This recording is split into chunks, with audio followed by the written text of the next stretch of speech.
നിയമസഭാ തെരഞ്ഞെടുപ്പിന്റെ ഭാഗമായിട്ട് മുഖ്യമന്ത്രി പിണറായി വിജയൻ കേരളത്തിലെ ചാനൽ എഡിറ്റർമാരുമായി, മുഖ്യധാര ചാനൽ ഉണ്ട്, അതുപോലെ തന്നെ യൂട്യൂബ് ചാനലുകൾ വരെയുണ്ട്, അവരുമായിട്ടുള്ള നിരവധി അഭിമുഖങ്ങൾ നടത്തി.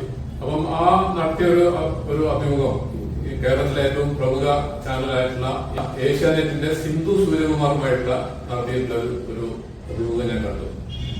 ആ അഭിമുഖത്തില് സിന്ധു സൂര്യകുമാർ മുഖ്യമന്ത്രിയോട് ചോദിക്കുന്നുണ്ട്, ഈ വെള്ളാപ്പള്ളി നടേശൻ കേരളത്തിലുടനീളം നടന്ന മുസ്ലിം വിദ്വേഷ പ്രചരണം നടത്തിയിട്ട് മുഖ്യമന്ത്രി ഒരു പ്രതികരണം, അതിനെതിരായിട്ടുള്ള ഒരു പ്രതികരണം നടത്തിയില്ലല്ലോ എന്ന് ചോദിക്കുന്നുണ്ട്.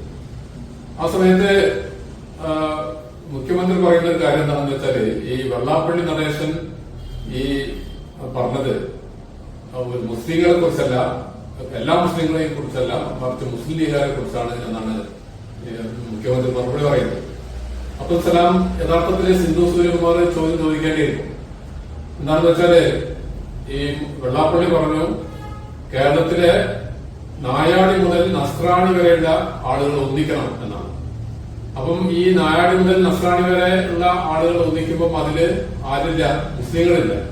കാരണം അതിന് മുമ്പ് തന്നെ മുഖ്യമന്ത്രി വെള്ളാപ്പള്ളി പറയുന്നത് കേരളത്തിലെ നസ്രാണികൾക്ക് പോലും ഈ മലപ്പുറം ജില്ലയിലെ മുസ്ലിങ്ങളെ കൊണ്ട് ജീവിക്കാൻ നിവൃത്തിയില്ല, ഒരു ചായക്കട തുറക്കാൻ കഴിയുന്നില്ല, ആഘോഷ വേളയിലെ ഒരു ഷോപ്പുകൾ തുറക്കാൻ പാടില്ല, ശ്വാസം വിടാൻ പോലും വയ്യാതായി അവരുടെ കിഴവന്മാർക്ക് എന്നൊക്കെ പറഞ്ഞുകൊണ്ട് മുസ്ലിങ്ങൾ ഒഴിച്ചുള്ള എല്ലാവരെയും പറഞ്ഞ പോലെ അങ്ങനെ ഒരു ചോദ്യം സിന്ധു സൂര്യകുമാർ ചോദിക്കുന്നില്ല. എന്തുകൊണ്ടായിരിക്കും ഈ ഒരു പ്രധാന എഡിറ്റർ പോലും ഇങ്ങനെ പേടിച്ചു കഴിയുന്നത്? ഇതിന്റെ ഒരു കാരണം, ഈ എല്ലാ ചാനലുകളുടെയും എഡിറ്റർമാരുമായി നടത്തിയിട്ടുള്ള അഭിമുഖം ഒന്നായിട്ട് കണ്ടുനോക്കിയാൽ അറിയാം, ഏറെക്കുറെ സമാനമായ ചോദ്യങ്ങൾ. അതിന് പിണറായി വിജയന് പറ്റിയ ചില ഉത്തരങ്ങൾ, അതിലും മറുചോദ്യങ്ങളില്ല, ഉപചോദ്യങ്ങളില്ല. പിണറായി എന്താണോ നൽകുന്ന മറുപടി അത് കേട്ട് ഇപ്പോ ഏഷ്യാനെറ്റിൽ സിന്ധു സൂര്യകുമാർ പിണറായി വിജയന്റേതടക്കമുള്ള കാര്യങ്ങളെ ഒക്കെ സാമാന്യമായി നന്നായി തന്നെ പ്രതിപാദിക്കുന്ന ഒരു മാധ്യമ പ്രവർത്തകയാണ്. പക്ഷെ ഈ ഒരു അഭിമുഖത്തിലേക്ക് വരുമ്പോ സിന്ധു സൂര്യകുമാറിന്റെ ഒരു ഊർജവും അവിടെ കാണാനില്ല. മറ്റ് ചാനൽ എഡിറ്റർമാരുണ്ട്. പക്ഷെ ഞാന് മീഡിയ വണ്ടിലെ പ്രമോദ് രാമൻ ഈ ചോദ്യം ചോദിക്കുന്നുണ്ട്, ഇങ്ങനെ പറഞ്ഞിരുന്നല്ലോ, അതായത് നായാടി മുതൽ നസ്രാണി വരെ. അപ്പോഴും മുഖ്യമന്ത്രി പറയുന്ന ഒരു ഉത്തരം എന്താണെന്ന് വെച്ചാല്, ഈ നായാടി മുതൽ നസ്രാണി വരെ എന്ന് പറഞ്ഞ ആ ഒരു കാര്യം വിവാദമായതിനു ശേഷമാണ് വെള്ളാപ്പള്ളി ഞാൻ മുസ്ലിങ്ങളെ ഒന്നാകെ ഉദ്ദേശിച്ചില്ല, മുസ്ലിം ലീഗിനെ മാത്രമാണ് ഉദ്ദേശിച്ചത്. പക്ഷെ ഈ ഒരു വാചകത്തിൽ തന്നെ ഉണ്ടല്ലോ, നായാടി മുതൽ നസ്രാണി വരെ എന്ന് പറഞ്ഞാൽ അതിനർത്ഥം എന്താണ്? മുസ്ലിങ്ങൾ ഒഴികെയുള്ള എല്ലാ കമ്മ്യൂണിറ്റിയുടെയും ഒരു ഐക്യം എന്നാണ് വെള്ളാപ്പള്ളി ഉദ്ദേശിച്ചത്. വളരെ വ്യക്തമാണല്ലോ. അതായത് അരിയാറും കഴിക്കുന്ന എല്ലാവരും അറിയാവുന്നല്ലോ. എന്നിട്ട് പോലും മുഖ്യമന്ത്രി പറയും, വീണ്ടും ആ ചോദ്യം ചോദിച്ച സമയത്ത് മുഖ്യമന്ത്രി പറയുന്നത് അത് അദ്ദേഹം വിശദീകരിച്ചിട്ടുണ്ടല്ലോ, അത് മുസ്ലിം ലീഗിനെ ഉദ്ദേശിച്ച് മാത്രമാണ്. അങ്ങനെയാണെങ്കിൽ ഇങ്ങനെയല്ല പറയേണ്ടത്, നായാടി മുതൽ മുസ്ലിം ലീഗ് ഒഴിച്ചുള്ള എല്ലാ സമുദായവും എന്നല്ല പറയുന്നത്. അപ്പം ഇത്തരം ഒരു മുഖ്യമന്ത്രി ഇങ്ങനെയെല്ലാം എന്താ പറയാ, ഇങ്ങനെ ഈ തെരഞ്ഞെടുപ്പിന്റെ ഘട്ടത്തിൽ പോലും ഒരു വിഭജനത്തിന്റെ ഒരു രാഷ്ട്രീയം പറയുന്നത് എന്താണ് അതിനെക്കുറിച്ച് പറയാനുള്ളത്? ഇതില് മുഖ്യമന്ത്രിയുടെ ഈ പ്രതികരണം, വെള്ളാപ്പള്ളി നടേശൻ എന്ന ആൾ എത്ര കാലമായി കേരളത്തിലെ ജനങ്ങളോട് സംസാരിക്കുന്നു, ഏതൊക്കെ തരത്തിൽ അദ്ദേഹം സംസാരിക്കുന്നു എന്നൊക്കെ ഈ നാട്ടിലെ ഏതാണ്ട് എല്ലാ മനുഷ്യന്മാരും പറയും. അത് പിണറായി വിജയൻ ഒരാൾ കണ്ണടച്ചിരുട്ടാക്കിയതുകൊണ്ട് ഇരുട്ടാകുന്ന കാര്യം. ഇതേ പിണറായി വിജയൻ 2014 കോഴിക്കോട് നൌഷാദ് എന്ന് പറയുന്ന ഒരാള് ഓടയില് വീണ രണ്ട് മനുഷ്യന്മാരെ, മാൻഹോളിൽ വീണ് മരണത്തോട് മല്ലടിക്കുന്ന മനുഷ്യന്മാരെ കൈപിടിച്ച് കയറ്റാൻ വേണ്ടി അതിലേക്ക് ഇറങ്ങി രക്തസാക്ഷിത്വം ഭരിച്ച ഒരു സാഹചര്യം ഉണ്ടായിരുന്നു. അവർക്ക് അന്നത്തെ ഗവൺമെന്റ്, ഉമ്മൻചാണ്ടി ഗവൺമെന്റ് ചില സഹായം ചെയ്തപ്പോ അതിനെ പോലും ചോദ്യം ചെയ്യാൻ മടി കാണിക്കാത്ത, സമുദായത്തിന്റെ പേരിൽ ചോദ്യം ചെയ്യാൻ മടി കാണിക്കാത്ത വെള്ളാപ്പള്ളി നടേശനെ പിണറായി വിജയൻ വിളിച്ചൊരു വിശേഷമുണ്ട്. അത് കേരള തൊഗാലിക എന്ന് മാത്രമല്ല, RSSന് വേണ്ടി പണിയെടുക്കുന്ന, അതിലേക്ക് ആളെ റിക്രൂട്ട് ചെയ്യുന്ന ഒരു പിണിയാളാണ് ആര്, വെള്ളാപ്പള്ളി എന്ന് പിണറായി വിജയൻ പറഞ്ഞ സ്റ്റേറ്റ്മെന്റ് തന്നെ നമ്മുടെ മുമ്പിൽ. അല്ല, ആ അവസ്ഥയിൽ നിന്ന് ഈ വെള്ളാപ്പള്ളിയെ ഈ ഒരു പരാമർശം നടത്തിയതിനു ശേഷം നമ്മുടെ ഇവിടെ എന്താ പറയാ ചേർത്തലയിൽ വെച്ച് നടത്തിയ ഒരു പരിപാടിയിൽ, സ്വീകരണ പരിപാടിയിൽ അദ്ദേഹത്തെ സ്വീകരിക്കുന്നു. അതിൽ 5 മന്ത്രിമാരാണ് പങ്കെടുത്തത്. 5 മന്ത്രിമാർ പങ്കെടുത്ത ഒരു പരിപാടി പറഞ്ഞില്ലേ? ഇപ്പോ വെള്ളാപ്പള്ളി, അന്ന് ആക്ഷേപിച്ച വെള്ളാപ്പള്ളി ഇന്ന് പിണറായി വിജയന് വേണ്ടി പിണറായി വിജയൻ നിർദ്ദേശിക്കുന്ന അജണ്ടകൾ നടപ്പാക്കിക്കൊണ്ടിരിക്കുന്ന ഒരാൾ മാത്രമാണ്.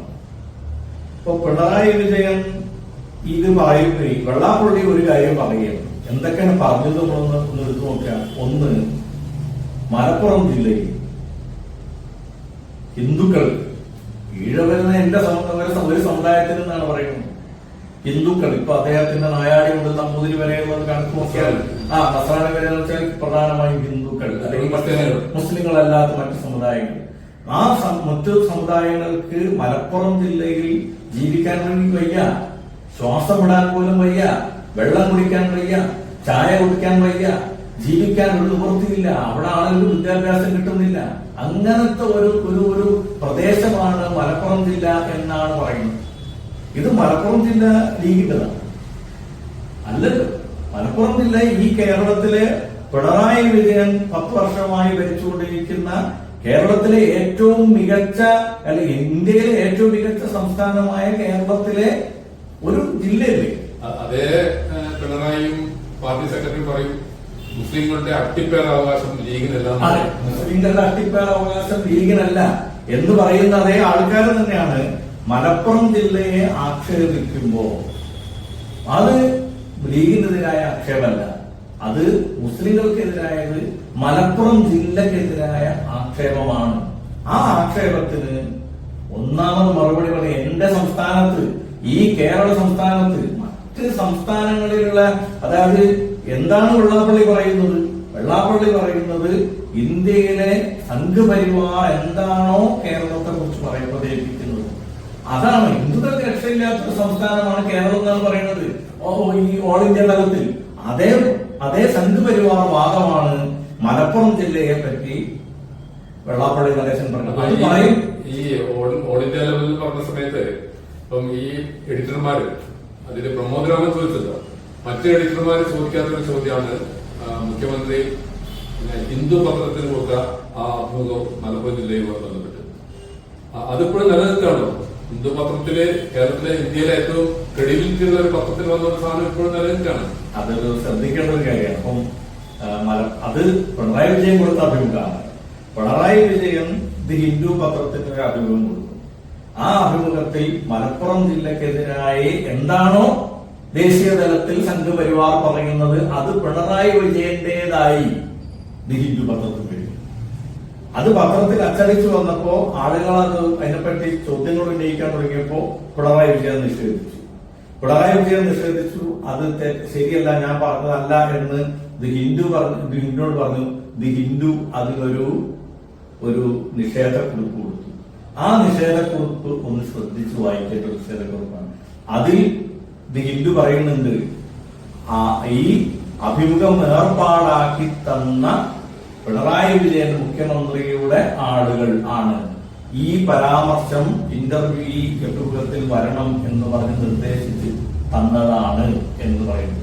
മുഖ്യമന്ത്രി നേരിട്ട് പറഞ്ഞതല്ല, പക്ഷേ മുഖ്യമന്ത്രിയുടെ അഭിമുഖം പത്രത്തിൽ വരുമ്പോൾ ഇതും കൂടി അതിനകത്ത് വേണമെന്ന് നിർദ്ദേശിച്ചു കൊടുത്തത് ആരാണോ മുഖ്യമന്ത്രിയുടെ അഭിമുഖം തയ്യാറാക്കി കൊടുത്തത് അവരാണ്. അതാരാണ് എന്ന് മുഖ്യമന്ത്രിക്ക് അറിയാം. മുഖ്യമന്ത്രിയുമായി ബന്ധപ്പെട്ട ആൾക്കാരാണ്. അപ്പോ നിങ്ങൾ ആലോചിച്ച് നോക്കൂ, കേരള സംസ്ഥാനത്തിന്റെ മുഖ്യമന്ത്രി കേരളത്തിലെ ഒരു ജില്ലയിലെ മനുഷ്യന്മാരെ പറ്റിയിട്ട് വിദ്വേഷപരമായ പിണറായി വിജയൻ നിശ്ചയിച്ചല്ലോ. അപ്പൊ അത്രയും അപകടകരമായ ഒരു വാദം മുഖ്യമന്ത്രിയുടെ വായിൽ തിരികെ കൊടുത്ത ആളുകൾ രാജ്യദ്രോഹപരമായ നിലപാടല്ലത്, സമുദായ വിദ്വേഷപരമായ നിലപാടല്ലേ? അപ്പൊ സമുദായ വിദ്വേഷപരമായ പ്രവർത്തനം നടത്തിയതിന്റെ പേരിൽ കേസെടുക്കേണ്ട ആളല്ലേ? മുഖ്യമന്ത്രിയുടെ പേരിൽ വ്യാജം ചമച്ചതിന് കേസെടുക്കേണ്ടേ?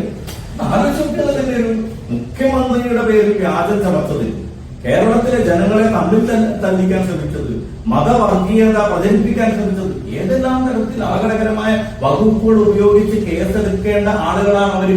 അപ്പം നമ്മുടെ ഈ എഡിറ്റർമാർ ചോദിക്കാൻ പോയ എഡിറ്റർമാർക്ക് എനിക്ക് തോന്നുന്നത് ഇത്തരം ചോദ്യങ്ങളൊക്കെ ഒരു പക്ഷെ കൊടുത്തിട്ടുണ്ടെങ്കിൽ തന്നെ വെട്ടിയിട്ടുണ്ടാവും അല്ലെ? ഉത്തരം പറയില്ല മുഖ്യമന്ത്രി.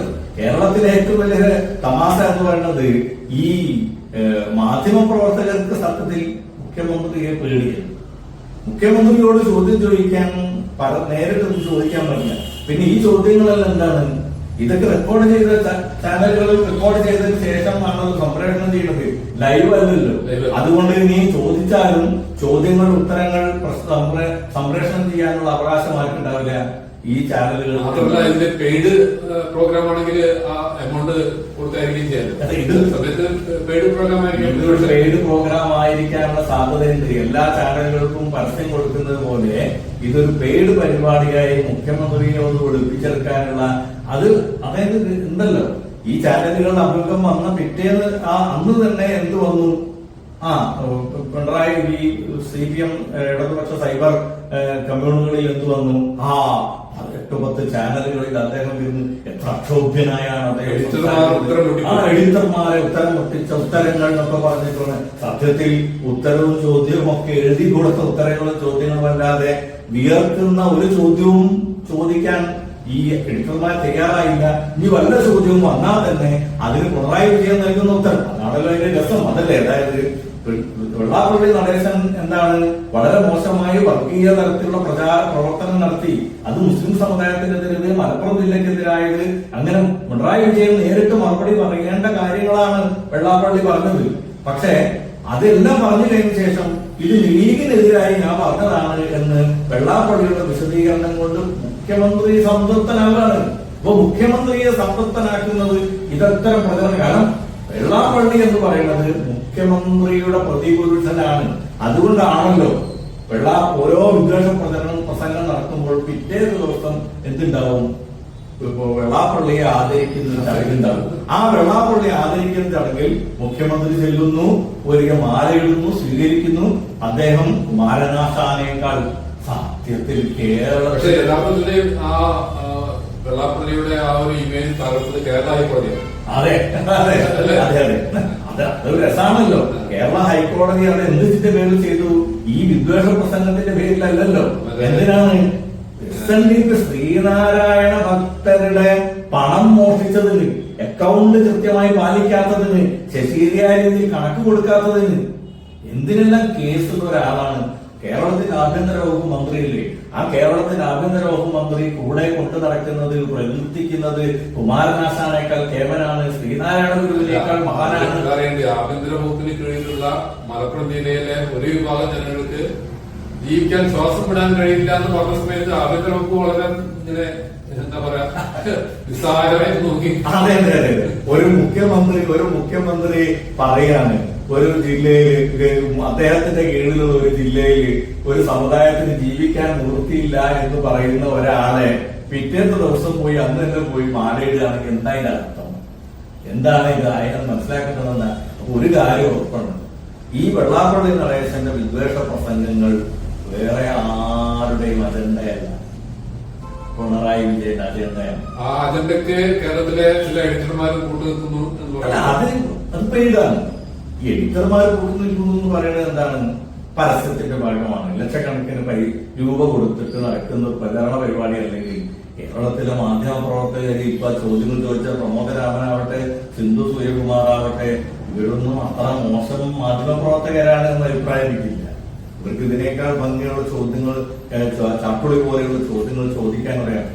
ആ ചോദ്യങ്ങളുടെ ശ്രദ്ധന് ഈ പരിപാടിക്ക് പറ്റില്ല. കാരണം പിണറായി വിജയന്റെ പൈസ കിട്ടണമെന്നുണ്ടെങ്കിൽ ഈ ചോദ്യങ്ങളെ പറ്റൂ, ഈ ഉത്തരങ്ങളെ പറ്റൂ. ഈ ഉത്തരങ്ങളോട് കൂടി ഇത് അവസാനിപ്പിക്കണം എന്ന് തീരുമാനിച്ചിട്ടുണ്ടാവും. 1 മണിക്കൂർ പെയ്ഡ് പ്രോഗ്രാം അത്ര കണ്ടാൽ മതി.